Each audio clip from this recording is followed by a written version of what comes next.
had more than our share of rain this spring. It has made it very difficult to accomplish much of anything outside in the yard and in the garden.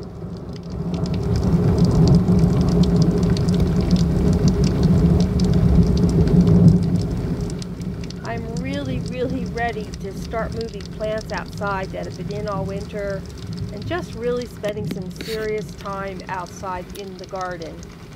We have had a few very pretty days after the rain stops, and the light has been quite lovely, but it never seems to last long enough. We seem to go from one day of sunshine to 3 or 4 days of just rain.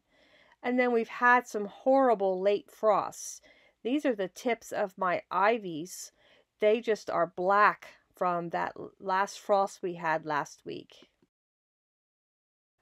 Also, we are going through this COVID-19 virus situation, and I thought I'd share with you a little bit of how I'm surviving off of last year's garden.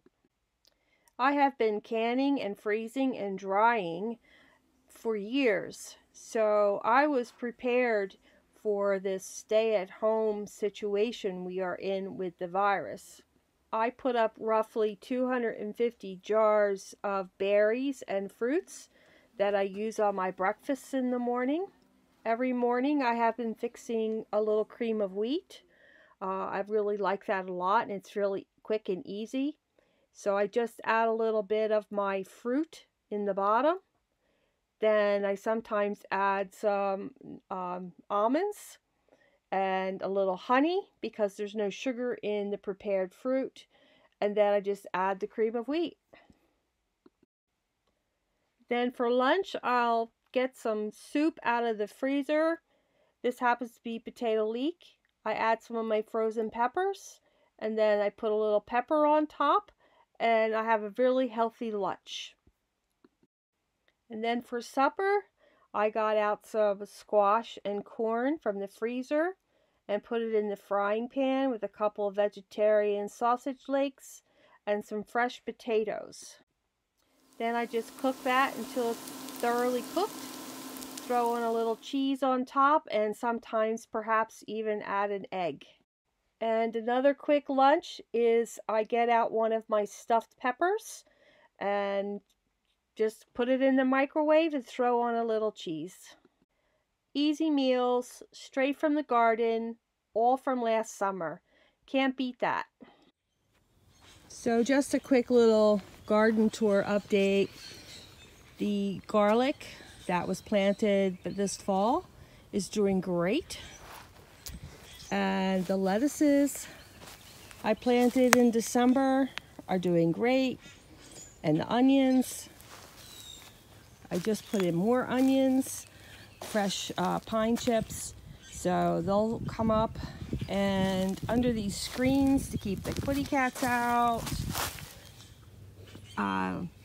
we have beets coming up. Over here are the peas that I planted before I went away, and in lieu of moving the screens, we've got all kinds of goodies. Peas, radishes. Over here,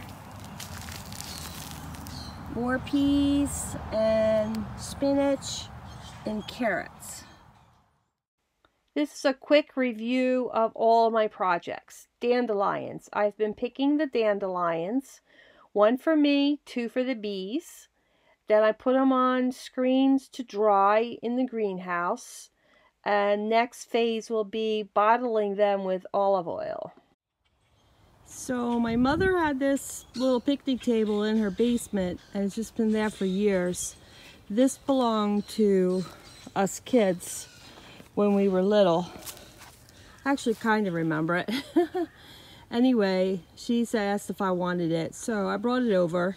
I've got a really bad root underneath this path, so I thought for right now I'd stick it there, but it won't keep outside any length of time, so I'm going to need to get some polyurethane or something to put on it so it will last a little longer. But how cute is that? A few things I needed to overwinter in the cold frame did just fine. Everything's coming up really grand. Now I do have to figure out where everything's going to get planted very, very soon. Next project update is with all the wood that I've been bringing home from that demolitioned little house. I've got most of it home, almost finished. I hope to finish it up this weekend. And I'll be using some of the wood on this project. I'm building a new entrance to the garden with as many reclaimed materials as possible. And like I don't have enough to do, I brought home 12 pounds of oranges in my suitcase from my trip to San Diego, and I made juice, and I think I'm going to make a marmalade jelly. I don't normally make jelly, but I'm going to make a marmalade, I think, out of this. Next video, I hope will be a little more organized. Thanks for watching.